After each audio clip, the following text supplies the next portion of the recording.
एक रात, एक ऑपरेशन और उसके बाद दुनिया की सबसे कीमती रगों में आग लगाने की कोशिश। ये कहानी किसी एक देश की नहीं है। ये कहानी उस आदमी की है जो सुबह उठकर अपने बच्चे के लिए दूध लेने जाता है, उस औरत की है जो अपने बीमार पति के लिए दवाई खरीदती है, उस किसान की है जो ट्रैक्टर में डीजल भरवाता है। ये सब लोग उस रात जानते भी नहीं थे कि हजारों मील दूर कुछ ऐसा हो रहा था जो उनकी जिंदगी को हमेशा के लिए बदल सकता था, और जो हुआ उसने सच में बदल दिया। इस सच्चाई को जानने के लिए वीडियो अंत तक जरूर देखें। 28 फरवरी 2026, तेहरान में उस रात अंधेरा कुछ ज्यादा ही गहरा था। बदल दिया। ऑपरेशन लायंस रोर ने ईरान की सत्ता की नींव हिला दी थी। आयतुल्ला खामेनेई, जिन्होंने 37 साल तक पूरे ईरान को अपनी मुट्ठी में रखा था, वो अब नहीं रहे थे। उनके बंकर की जगह अब सिर्फ राख और धुआं था। लेकिन ईरान टूटा नहीं था, और यही सबसे खतरनाक बात थी।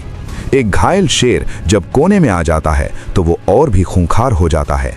और ईरान के रेवोल्यूशनरी गार्ड्स के जनरलों के दिमाग में एक ही सवाल था, अमेरिका और इजराइल को सबसे ज्यादा दर्द कहां होगा? जवाब किसी किताब में नहीं था, जवाब था दुनिया की सबसे बड़ी तेल की रगों में। सऊदी अरब के पूर्वी तट पर एक जगह है, रास तन्नूरा। अगर आपने ये नाम पहले नहीं सुना तो कोई बात नहीं, लेकिन ये जगह आपकी जिंदगी से उतनी ही जुड़ी है जितनी आपके दिल की धड़कन। दुनिया की लगभग 8% तेल सप्लाई यहीं से निकलती है, हर रोज बिना रुके। यूरोप को, जापान को, भारत को, अमेरिका को। ये वो नस थी जिसे काटने से पूरी दुनिया की अर्थव्यवस्था तड़प उठती, और ईरान को ये बात बहुत अच्छी तरह पता थी। लेकिन असली सवाल अभी बाकी था। क्या ये सिर्फ एक जज्बाती फैसला था, या इसके पीछे कोई ठंडे दिमाग से बनाई गई साजिश थी? खुफिया एजेंसियों की रिपोर्ट जब सामने आई तो जो पता चला उसने सबको हिला दिया। ये प्लान ऑपरेशन लायंस रोड से पहले ही तैयार था। ईरान के रेवोल्यूशनरी गार्ड्स ने यमन में हूती लड़ाकों को एक खास मिशन दिया था।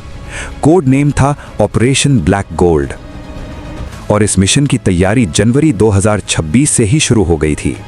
यानी ये बदला नहीं था, ये एक पहले से सोची हुई चाल थी।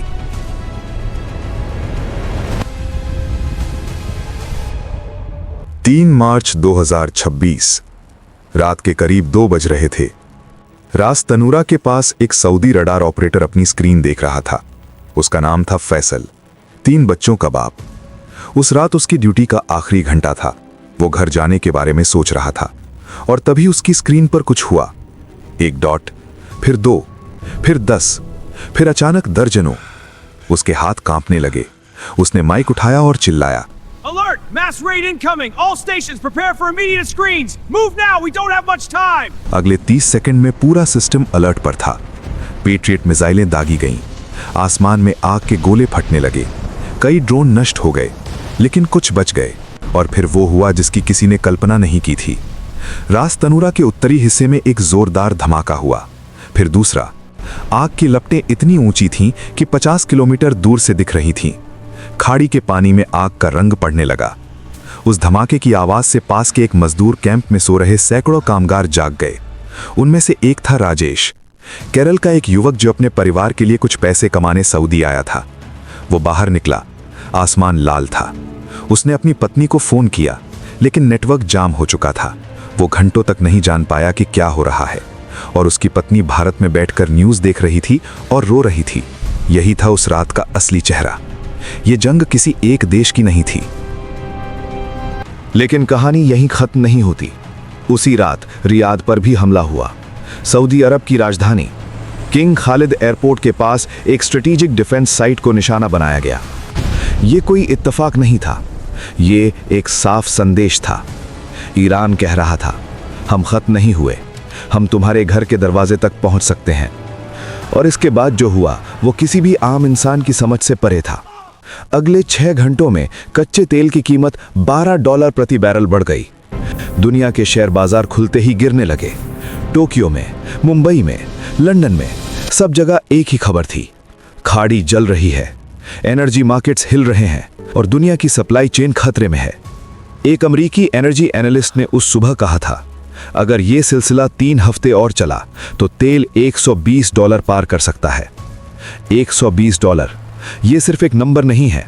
इसका मतलब है भारत में पेट्रोल 130 रुपए लीटर।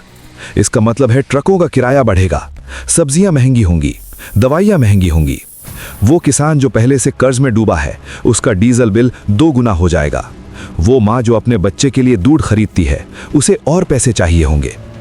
ईरान ने अमेरिका को नहीं मारा था, ईरान ने दुनिया के हर गरीब आदमी की जिंदगी पर हमला किया था। उधर ईरान के अंदर एक अलग ही कहानी चल रही थी। खामेनेई के जाने के बाद सत्ता के लिए लड़ाई शुरू हो गई थी।